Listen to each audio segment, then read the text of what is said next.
We seek to partner with governments in the region to jointly, through a public-private partnership arrangement, create the conditions for prosperity to emerge so that all people of all walks in life can have at home the conditions that they often go abroad to seek. Doing this is a multidimensional effort because the conditions that are necessary for prosperity to emerge are multidimensional. The most important layer that we have identified when studying countries and regions from around the world that seems to be most impactful at determining whether or not there's generalized prosperity is this general notion of good governance. Okay, whether or not there's good governance makes a huge difference. There are very different ways of measuring good governance, but the World Bank has an index called the ease of doing business throughout the world. And if you correlate that index with generalized prosperity as measured by average GDP per capita, there's a very strong correlation between the two. So in short, you could say that what we seek to do in partnership with governments is create areas of their country, which we call prosperity hubs, where the conditions for the ease of doing business are optimized, notwithstanding the reality that often in the rest of the country, the conditions are not nearly as good. We're not trying to solve all the problems all at once, but by partnering with governments to select smaller areas that are generally greenfield sites where you can inject the optimized conditions to catalyze prosperity, that even if it's geographically small initially, you can very much empower people to prosper beyond what would have otherwise been possible in any reasonable period of time. And why did you choose Honduras? Well, we looked around the world for places where we could do what we're seeking to do. And ultimately, since the most fundamental layer of what needs to be addressed has a lot to do with the governmental dimension, it was Honduras that had made the most significant progress when it comes to the legal infrastructure to enable this type of reform, at least in this part of the world. This type of reform has been done elsewhere, Asia, the Middle East, and wherever it has been attempted, it has yielded tremendous results. But I am a Venezuelan by birth. This part of the world runs in my veins. And so I guess I could say that I had a particularly strong attraction to this region. And in the region, it is Honduras. It has the most advanced legal infrastructure to do, what Próspera seeks to do. And they've had a history of successfully deploying special economic zones, which are now responsible for hundreds of thousands of jobs and the strongest economic sector in the country. So why are not more countries doing this approach to economic development? Is it because it's not a national focus and it's too specific to a very small region of the country? There's a number of reasons, but generally speaking, the nationalistic way of thinking about solving problems is to try to solve them at a national level. It feels right, we are all part of the same nation, we share a future together, and if we have a problem, let's solve the problem at a national level. The problem with that is that you have a lot of stakeholders when you're talking about the country as a whole. Generally, you already have a system that works or doesn't work in the aggregate, but there are elements within an economy and politics that are used to the system as is. And naturally, it's just a human condition to resist change. So if you try to change the whole system at once, you are messing with a system that a lot of interest groups are used to, and they're going to resist change. So what you end up with if you try to do national level reform is, let's say, the minimum amount of reform that the aggregate of all the interest groups are able to tolerate. And that is very little in the aggregate. But a lot of these countries that are held back by these conditions need deep reform, not superficial reform. So the approach is to trade, geographic footprint for depth of reform, so that as you're only seeking to do reform in an area that has no population, where there are no vested interest groups, basically where there's nothing to lose and there's only upside, then you can go deeper in terms of the reforms that are necessary, proven and validated elsewhere to yield results. So there is a trade-off, but people naturally want, you know, the national level solution. It feels like they are giving up or not trying to solve all the problems if they go subnational first. But the evidence, if you look at, say, for example, how China has evolved so aggressively in terms of economic prosperity, it's exactly this. They started with special economic zones, and then they grew geographically, but they grew having proven, you know, on a small area, then they did 14, then 35, and then, you know, you grow geographically after the legal reform is validated. Right. And so, Erick, it sounds as if this solution might also apply very much to business. Would you recommend a large company starts an innovation lab, a small testing area where they can prove that something works before it moves on to a more national, if you want to call it that, sort of global level throughout the company? Right. I mean, this is already done within business. Large corporations realize that if they want to inject deep innovation and create, you know, very innovative new products, sometimes they have to create labs that are effectively rather autonomous from the mothership. Although clearly they, you know, they shared some basic principles and rules and bylaws and all of that, but the operational element of it, so that people can create new things, benefits tremendously from this sort of autonomy, if you will, in the way it operates. Now, I wouldn't characterize what we're doing in exactly the same way, insofar as we're not experimenting with like new laws or innovating things that haven't been done before. It is rather an incorporation of proven, consistently proven best practices elsewhere in the world. And we are partnering with governments to say, look, that has worked there and there and there. Let's incorporate them within the national sovereign territory of this nation. And let's start small and let the results speak for themselves. So it's similar, but not about experimentation. It's just doing it small first so that it can grow later if it needs to. Right. And as in business, more so in politics, governance gets in the way. So what kind of solutions are you coming up with to convince people this is a good idea? Because there must be so many hoops to jump through and bureaucracies to overcome before you can achieve something like this. The answer to your question from our perspective is also an insight into our unique and differentiated approach to doing what we're doing. Yes, government can be an obstacle and often is in a traditional sense, where you have business on the one side and governments on the other. And one, you know, for various reasons, they clash. Business wants to do one thing, you know, government is trying to defend the general public well-being.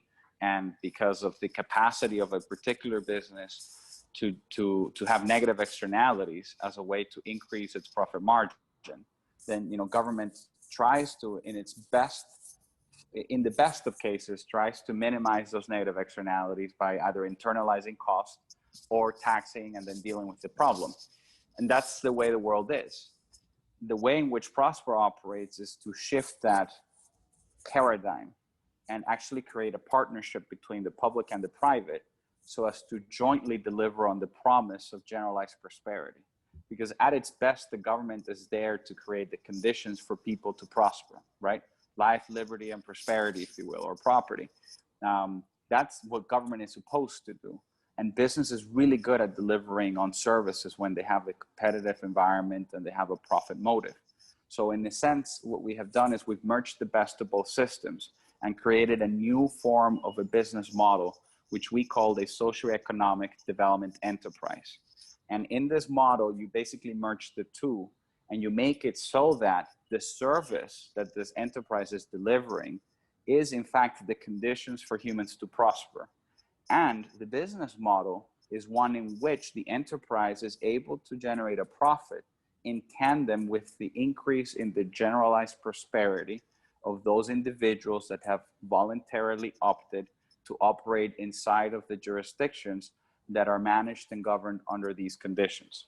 So governments enable it by partnering with private enterprise. We jointly create the conditions and we inject the best of what both worlds have to offer: protection of human rights, generalized prosperity, justice, and security on the one hand, which you could say comes from the public sector, and innovation, the profit motive, competition, and and hard work and innovation that comes from the private sector, joined at the hip to create as a service the conditions for generalized prosperity. Right.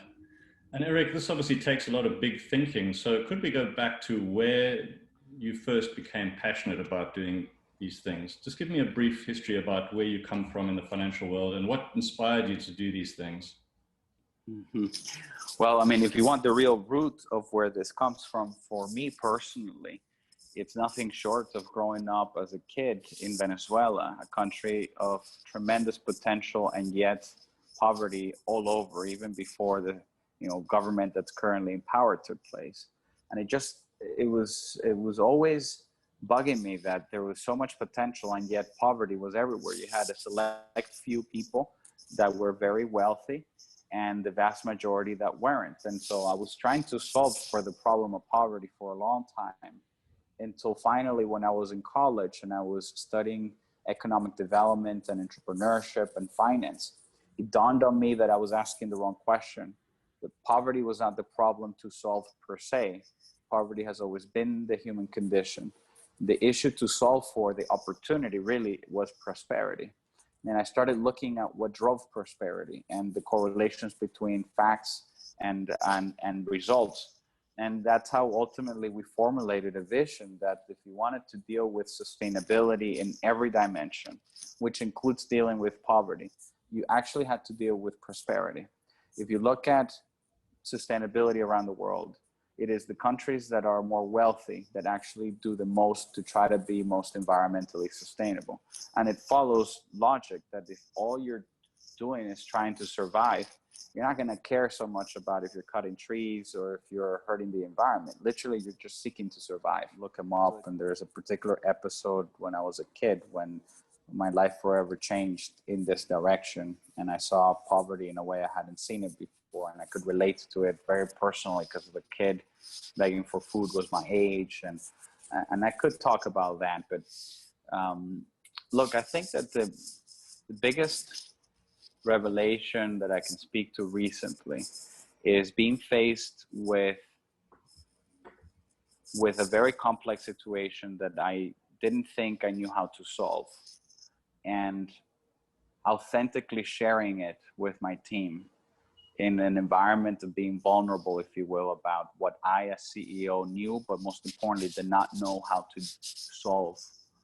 And seeing that instead of my vulnerability injecting fear or questions and concerns, it actually seemed to bring forth from my team the best of what they had to offer, because they had the space to step into a void that I couldn't fill myself no matter what, was rather revealing and comforting.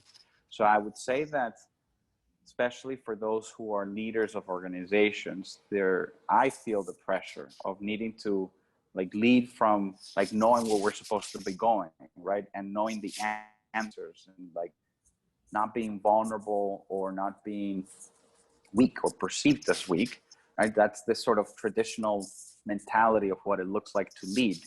And that's fine for a lot of the times. And that is probably the way it just has to be. I think it's human nature.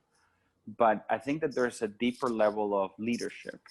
I won't call it moral leadership, but certainly a leadership of the human spirit of sorts, of passion, of purpose, of a depth of commitment, which goes way beyond having a job and following instructions, but rather aligning behind a purpose that goes beyond business. And that if that's the type of leadership that you want to have, there's no other way to do it than to be authentic, human, and transparent, especially when you don't know, especially when you lack the answers and you have fears and concerns, because that's when people get the opportunity to live to their fullest potential, to fill those voids. If it's just a cookie cut, do this, do that, and you did your job, it's fine. In the aggregate, that produces some results. But when you get to step as a person into a space where you know you're really making the difference, that's really fulfilling. And this is a rather recent reflection I've had, as a matter of fact. Right. And Eric, when you look at leaders around the world, either business leaders or political leaders, who are you attracted to in terms of their energy, and who invigorates you the most? We are in an era where if leaders don't stand up for what is right with a conviction that truth is truth, then we are doomed. Especially in an era where misinformation can spread so quickly and it can create confusion, but also ulterior facts and narratives. If leaders don't stand up for the truth, then we are doomed. But if leaders do, and I'm speaking particularly about business leaders, and instead of kowtowing to politicians or to interest groups, we just stand for the facts. That's all. We don't have to push an agenda. Just the facts these days seem to no longer be acceptable. That is essential. And so there's a number of people that have been vilified in recent times for just saying what they believe to be the truth. And whenever that happens, I feel that there are great examples. Great. So the world is pretty fractured right now, politically, economically, pandemic. But during times of crisis, many people say that there's opportunity. What do you see working out there, and where's the opportunity for business to make a difference? Yes, I mean, I can speak from our immediate perspective insofar as obviously COVID has been a curveball in many ways for everybody. And it's been a challenge, but from an opportunity perspective, we say that the world is really flattening at a rapid pace beyond what's happening before. I mean, the fact that we're all operating remotely, the fact that we're having this interview via Zoom, where perhaps in other times we might have just found each other in person and had the interview. It means that it is now more possible for anybody in the world to connect and for it to be standard business practice. Before it was still, technology was there, but to have a remote employee seemed like, maybe it'll work, maybe it won't. The world has been going through a training program for the last 6 months at least of how to make it work. And that's very exciting because places like Honduras, where we're operating right now, have incredible talent. I mean, you would not believe it, incredible talents. If you just look up Honduras, you read certain things about the news, but you never get to experience the incredible talent that is here. And now with the world being more interconnected because of remote work and just virtual interactions, it means that this talent can have access to opportunities that are physically somewhere else in a way. The physical divide starts to become eroded. And with the Próspera platform enabling those legal relationships to exist with very little friction, that's very exciting to me. And, of course, I'm biased. I'm looking at it very up close. But I do see that COVID has opened a world of opportunities that was just surface available before, but now it's far deeper and more pronounced than I would have expected, 2020, 2021. I'm always struck by how many amazing solutions exist around the world, but because news seems to focus on very narrow agendas, you never get to hear about them. So when I heard about Honduras being an economic hub, I was really interested because you wonder what's there that is succeeding. And you find examples of people in Central Africa who've come up with really great ideas around agriculture, but nobody ever hears about it. And you realize that if you just added some finance to it, you could scale it to a global level and teach companies and businesses around the world better practice. And that's where the true innovation lies. So can you tell me a little bit more about where you see the Honduras economic hub going in the future? Yes, definitely. Honduras, frankly, the whole of Central America is a region that all this talent can be made available to be working from home country, but providing services to companies that want great talent and generally at a lower cost than it would require to employ somebody physically in an expensive city, such as, let's say, New York or San Francisco and what have you. So the stage in which we're in, we're unleashing an orange economy hub, knowledge economy center, if you will, around some of the basic services of accounting and legal and architecture on the one hand, and we put that all in one bucket, and then finance in particular and insurance in another. So just as the Dubai International Financial Center unleashed a wave of foreign direct investment and capital flows to that part of the world, which has been responsible for a tremendous amount of development outside of Dubai. Like that, here in Honduras, and in particular on the island of Roatan, where we have our first economic hub, we see it emerging as both a knowledge economy center and a financial center that will serve as a bridge, and is already serving as a bridge of finance to the mainland, to the island, and to the whole of the region. You know, similar to what Hong Kong did for China and Dubai did for the Middle East, we hope that Roatan will do for Central America. Right. And I had a look at the sign-up page for registering in that economic zone, and it's been made super easy and very understandable. And it's so refreshing to see something that's less bureaucratic, because if you had to set up a company in any other part of the world, there's so much red tape, so much bureaucracy, and it just looks refreshingly easy, almost suspiciously easy. But that's kind of how it should be, shouldn't it? As long as you're complying with, you know, KYC, AML, and all of these, you know, processes to ensure that it's a good actor on the other side, which we obviously comply with. Yes, everything else should be easy. I mean, the issue is that once you have the right incentives to provide these services as a service, then you see that there's space for innovation and the removal of obstacles that is normally not systemically incentivized within a political apparatus, which results in bureaucracy. So that's at the core the innovation that we're bringing forth in partnership with governments. Just a final question on leadership, Erick. What kind of qualities are needed today from your experience in talking to world leaders and business leaders? What are the common denominators that you have seen that add up to successful and effective leadership in the world today? Honesty and a persistent commitment to the truth.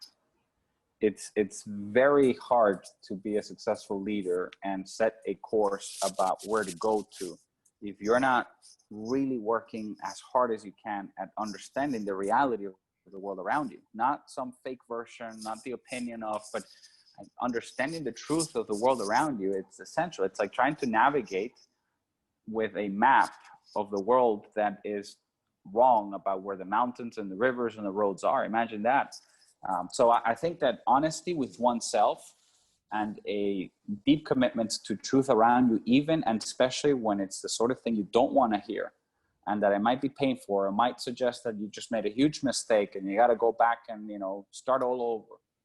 You know, it is that attachment to the truth that I think makes the difference. And without it, like, you can be charismatic or not, you can be smart or not, you can, like, all the other characteristics that people generally associate with leadership, if they're not exercised to bring forth a vision that is grounded on reality, then it is likely doomed to fail sooner or later.